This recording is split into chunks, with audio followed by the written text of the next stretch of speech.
La DP3 accueille aujourd'hui Pascal Laurent, formateur au centre de Nantes, qui va réaliser une vérification courante de sécurité sur véhicules isolés.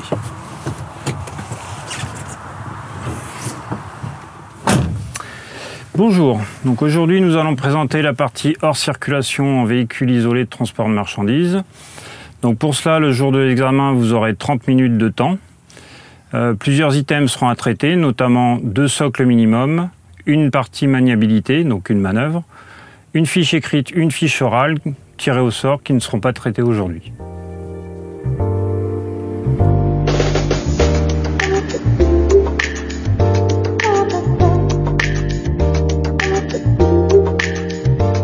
Donc pour la vérification du socle 1, on va commencer par vérifier l'immobilisation du véhicule. Pour cela, on va mettre le contact. On vérifie que le frein de parc est bien enclenché, que le témoin est bien allumé au tableau de bord, donc mon véhicule est bien immobilisé. On vérifie la pochette de documents de bord, donc les documents sont bien présents. Ensuite, on vérifie le verrouillage de la cabine. Donc ici, pas de témoin au tableau de bord, donc ma cabine est bien verrouillée. On va ensuite mettre les feux de détresse et les feux de croisement pour pouvoir effectuer la vérification extérieure. Donc nous allons procéder à la vérification extérieure du véhicule. Tout d'abord donc la cabine, la face avant. On va vérifier donc les feux de gabarit donc de la caisse de chaque côté. Les feux de gabarit de la cabine. Le pare-brise, la glace rétro, la carrosserie, les feux de croisement, les feux de détresse qui ne présentent pas d'anomalie. On pourra passer sur le côté.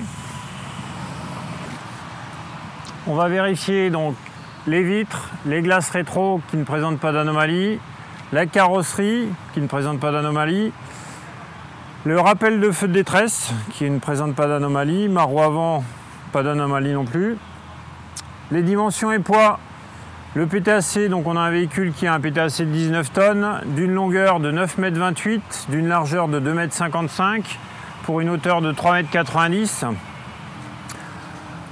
Au niveau de la bâche, pas d'anomalie, carrosserie, pas d'anomalie, mes feux latéraux ne présentent pas d'anomalie, les roues arrière, ne présentent pas d'anomalie, pas de taches sous l'ensemble du véhicule, on va pouvoir passer sur l'arrière. On va vérifier les feux de gabarit, les portes arrière, le haillon, pas d'anomalie. Les feux rouges, pas d'anomalie. Les feux de détresse, pas d'anomalie. On va pouvoir vérifier le chargement du véhicule.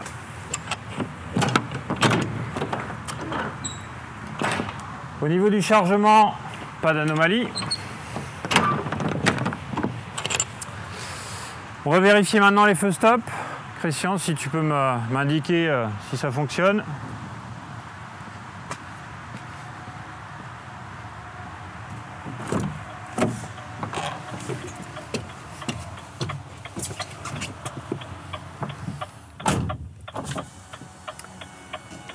Les feux stop.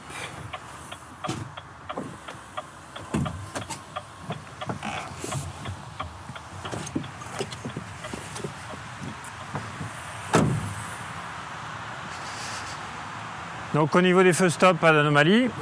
À l'arrière, on va pouvoir passer sur le côté. Donc sur le côté, la bâche, la carrosserie, pas d'anomalie.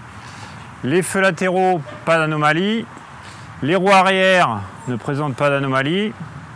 Au niveau de la cabine, le vitrage, les glaces rétro, pas d'anomalie. La carrosserie, pas d'anomalie. Le rappel de feu de détresse, pas d'anomalie. La roue avant, pas d'anomalie. On va pouvoir effectuer un thème.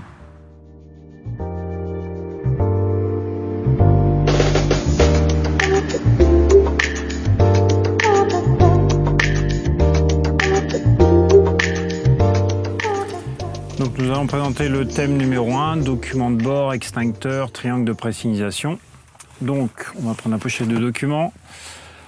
On va vérifier tout d'abord le certificat d'immatriculation du véhicule, donc avec l'immatriculation qui correspond au véhicule.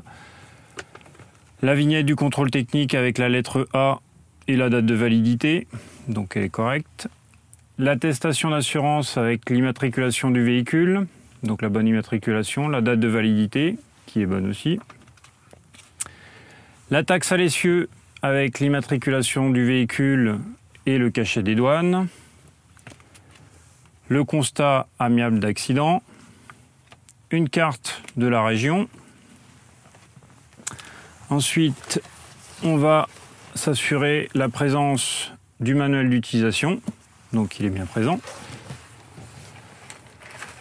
De l'éthylotest non utilisé et du triangle, donc qui est bien présent à bord du véhicule. Et puis on va pouvoir descendre pour vérifier l'extincteur.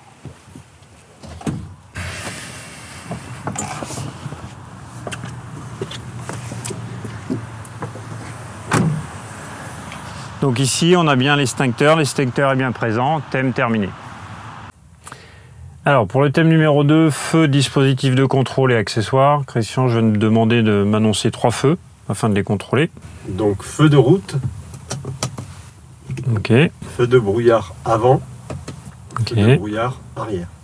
Voilà, donc on va pouvoir descendre afin de les vérifier.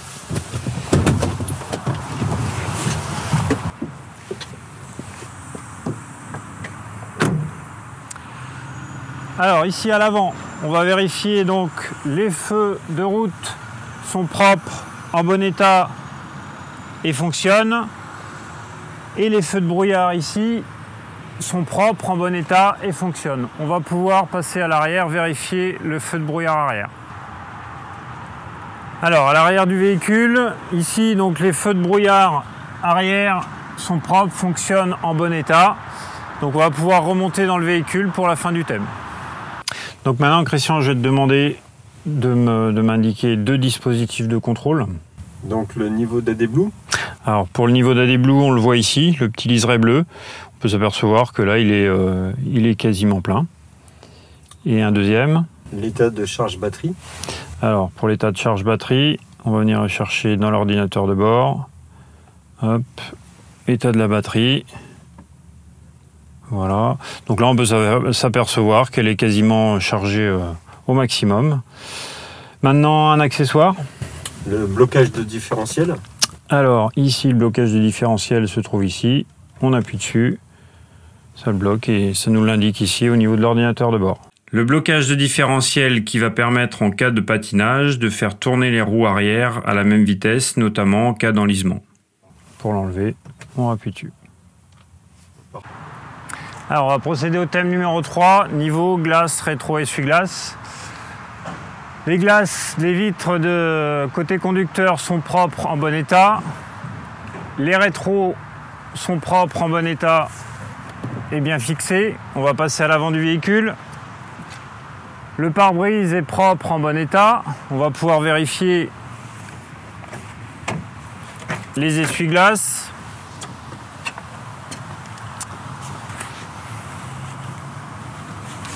Les essuie-glaces sont en bon état. Ils ne sont pas collés.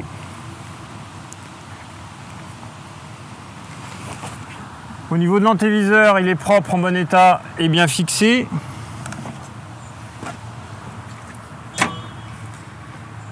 On va pouvoir vérifier les niveaux. Ici, on a le niveau de liquide de refroidissement. Donc son niveau, on le voit par transparence, il est au maximum. Ici, l'orifice de remplissage. L'huile moteur, le niveau se fait au tableau de bord. L'orifice de remplissage se trouve ici. Le lave-glace, on aura un témoin au tableau de bord qui va s'allumer si toutefois il manque. L'orifice de remplissage se trouve ici. Le bocal d'assistance de direction se trouve sous la cabine. Il faudra effectuer un levage cabine pour vérifier le niveau. Si toutefois il en manque, il y aura un témoin au tableau de bord qui va s'allumer. On va pouvoir passer sur le côté. Alors sur le côté, les vitres sont propres, en bon état. Les rétros sont propres, en bon état et bien fixés. Le rétro d'accostage est propre, en bon état et me semble bien fixé. Pour l'AD Blue, on a le niveau au tableau de bord et l'orifice de remplissage se trouve ici. Thème terminé. Pour le thème numéro 4, donc pneumatique, roue, suspension, direction. Alors on va commencer par le garde-boue, donc il est bien présent, il est bien fixé. La bande de roulement est en bon état. Le flanc du pneumatique est en bon état. Pas de coupure, pas de déchirure. La pression me semble correcte. Ici, on peut voir qu'il n'y a pas de corps étranger à l'intérieur du jumelage. Tous les écrous sont bien présents et me semblent bien serrés. Au niveau de la suspension, ici à l'avant, on a une demi-lame de ressort qui est en bon état. À l'arrière, le coussin d'air, j'entends pas de fuite, il est en bon état. Et au niveau de l'amortisseur, il n'y a pas de fuite d'huile. Pour vérifier le niveau d'assistance de direction, le bocal se trouve sous la cabine. Il faudra effectuer un levage cabine qu'on ne va pas effectuer ici. Pour tester la direction, en avançant, on tournera le volant à gauche puis à droite en vérifiant qu'il n'y ait pas de bruits anormaux ni de points durs. Thème terminé. Donc pour le thème numéro 5, caractéristiques du véhicule. Nous sommes en présence d'un véhicule de marque Renault de type T380 chevaux. On a un porte-à-faux avant d'1,30 m, un porte-à-faux arrière de 2,50 m. La plaque d'immatriculation à l'avant est bien présente et en bon état. On va pouvoir passer sur le côté. La plaque de tare est présente en bon état. Les dispositifs, l'ensemble des dispositifs réfléchissants latéraux sont en bon état et bien présents. La barre latérale de protection est bien présente, en bon état et bien fixée. On va pouvoir passer à l'arrière. L'ensemble des dispositifs réfléchissants sur les portes, les plaques réfléchissantes sont présentes et en bon état. Les disques de limitation de vitesse sont présents et en bon état. Les catadioptres au niveau des feux sont présents en bon état. La plaque d'immatriculation est présente et en bon état. Le haillon ici fait office de barre anti-encastrement arrière. Il est présent en bon état. On va pouvoir passer sur le côté. L'ensemble des dispositifs réfléchissants sont bien présents et en bon état. La barre latérale de protection est bien présente, en bon état, et elle est bien fixée. Thème terminé. Alors, pour le thème numéro 6, transport de marchandises, on va vérifier tout d'abord les portes. Donc elles sont en bon état, les charnières sont bien toutes présentes et en bon état. On va ouvrir la caisse pour vérifier le chargement.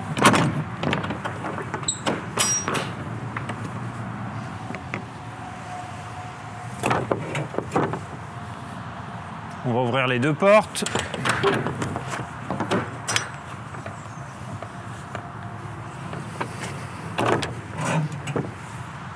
Et on va pouvoir monter dans le véhicule pour vérifier le chargement.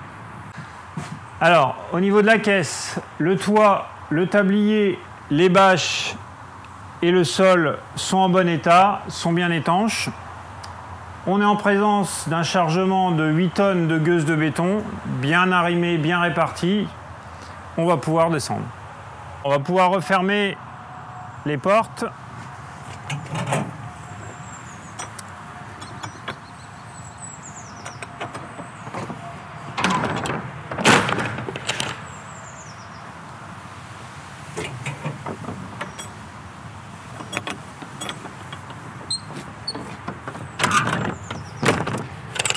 On s'assure qu'elles sont bien fermées, que les joints sont bien en place. Thème terminé.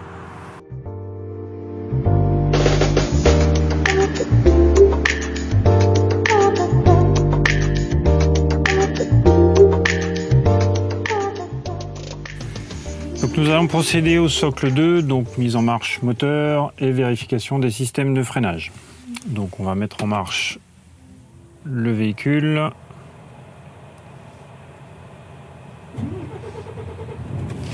Donc pas d'anomalie au démarrage, pas de témoin d'alerte allumé, sauf le témoin du frein de parc puisqu'il est enclenché et le témoin de la ceinture de sécurité. On va procéder au réglage du poste de conduite. Donc tout d'abord le siège. le volant.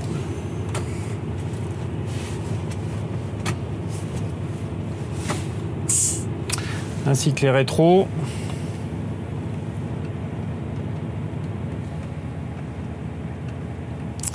Voilà, et on va pouvoir effectuer les vérifications des systèmes de freinage. On s'assure de la pression, donc elle est à son maximum, elle est à 12 bars. Je n'ai pas de témoin d'alerte allumé. On va pouvoir procéder à la vérification du frein de parc. Donc, on met une vitesse, on maintient le frein de parc, on va vérifier qu'il retient bien le véhicule. On va le refaire une autre fois. Voilà. Donc là, mon frein de parc retient bien le véhicule. On va pouvoir enlever le frein de parc. Donc là, le frein de parc enlevé, on vérifie l'évolution de la pression. Donc la pression est toujours aux alentours de 12 bars. Il n'y a pas une chute anormale. Je n'ai pas de témoin d'alerte. On va pouvoir procéder à l'essai de frein de service. Donc pour cela, on va avancer un petit peu.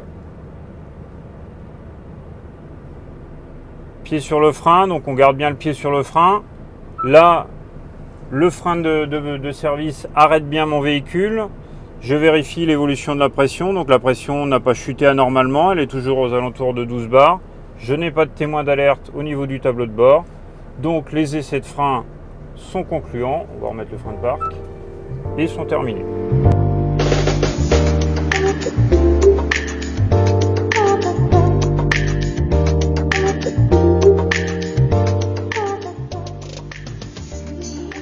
Alors en ce qui concerne la manœuvre, on va déjà repérer le parcours en marche avant et on va aller se positionner sur la ligne blanche là-bas.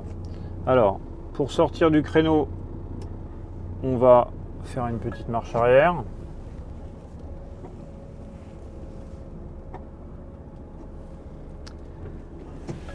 Alors, le but étant de ne pas toucher de piquet ni sortir de la ligne. Donc, on va utiliser tous les rétros qui sont mis à notre disposition.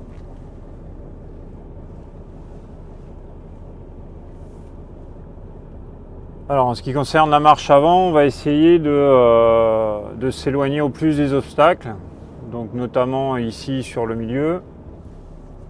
Donc on va chercher au maximum la ligne extérieure.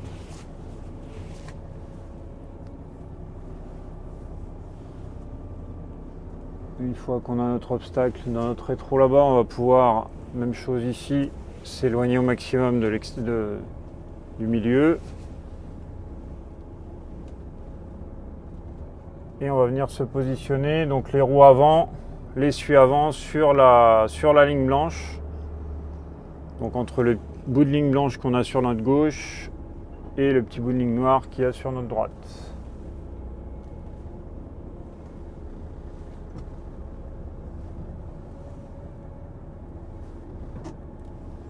Hop, juste vérifier qu'on est bien sur la ligne. Ok, on est bien. Donc à partir de ce moment-là, à partir du moment où le véhicule va commencer à reculer, on a 5 minutes pour effectuer la manœuvre. Donc du moment où le véhicule commence à reculer jusqu'à ce qu'on ait arrêté, stoppé notre manœuvre. Donc c'est à nous d'indiquer la fin de notre manœuvre en indiquant à l'inspecteur que la manœuvre est terminée. Donc là, le but, c'est de refaire le même parcours que ce qu'on vient de faire là, en marche arrière. Et tout ça donc dans les 5 minutes, en restant entre les lignes et sans toucher de plomb. Donc, on va partir en marche arrière. Donc là, le but, c'est de passer la première porte qu'on voit là-bas. On a notre premier obstacle qui est sur le milieu. Alors, on va pas aller le chercher directement pour éviter d'être trop proche et de se retrouver coincé contre cet obstacle. Donc on va s'en éloigner, laisser un petit espace. Une fois qu'on a l'essuie arrière qui passe la ligne médiane de notre piste ici, et on va pouvoir orienter l'arrière du véhicule vers ce plot. Donc on va aller l'enrouler, enrouler plus l'arrière du plot en fait. Une fois qu'on s'est assuré ici que c'est passé, on n'a plus rien à voir, donc on va aller chercher le danger qui se retrouve de l'autre côté avec le plot extérieur et puis la ligne, donc avec le rétro d'accostage et puis le rétro principal. Et on va laisser travailler le véhicule jusqu'à voir notre autre obstacle qu'on va avoir dans notre rétro droit là, qui va se retrouver dans le milieu là-bas. Donc voilà, on commence à l'avoir. Alors là, à partir de ce moment-là, on va commencer à redresser, puisque le véhicule, lui, on lui a donné le mouvement, donc il va continuer à s'éloigner un petit peu de l'obstacle. Et même opération, on va le laisser passer le milieu de la piste. Et une fois qu'il est passé le milieu de la piste, eh ben on va venir l'enrouler. On va venir chercher plus l'arrière du plot. Là, même chose, on arrive au niveau du plot, donc on ne peut plus se prendre. On peut plus taper dedans. Donc on va venir chercher le danger qui est le plot extérieur et la ligne. Donc on va venir border la ligne ici. Là j'ai bien mes 3 obstacles qui sont en travers. Je vais pouvoir redresser. Pareil, je me laisse s'éloigner un petit peu. Même opération, une fois que ma roue arrière est passée le milieu de l'axe de la piste, je vais pouvoir orienter. Et là, mon point de repère, c'est les deux plus importants, c'est le premier et le dernier des plots là qu'il y a sur la ligne. Je vais aller chercher le dernier des 5 plots là, pardon, pas des 4, des 5.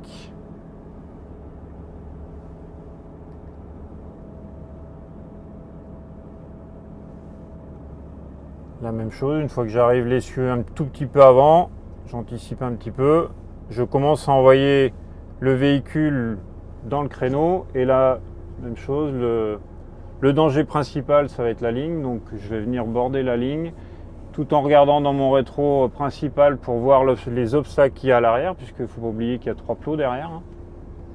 Je vais laisser partir l'arrière de mon véhicule et une fois qu'il est parti dans le créneau, je vais commencer à redresser,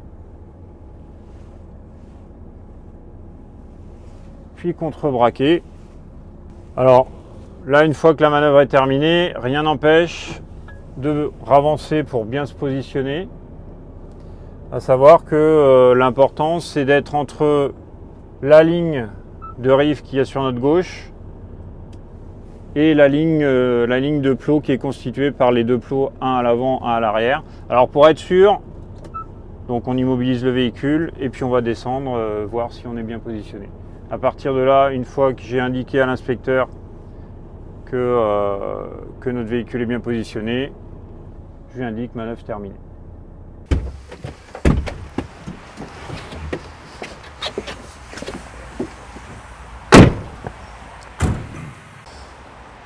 Donc on arrive au terme de la présentation. Christian, est-ce que tu as des questions? Bah écoute, non, pas de questions. Je te remercie beaucoup pour ta présentation et je te dis à la prochaine fois, Pascal. Au revoir. À bientôt.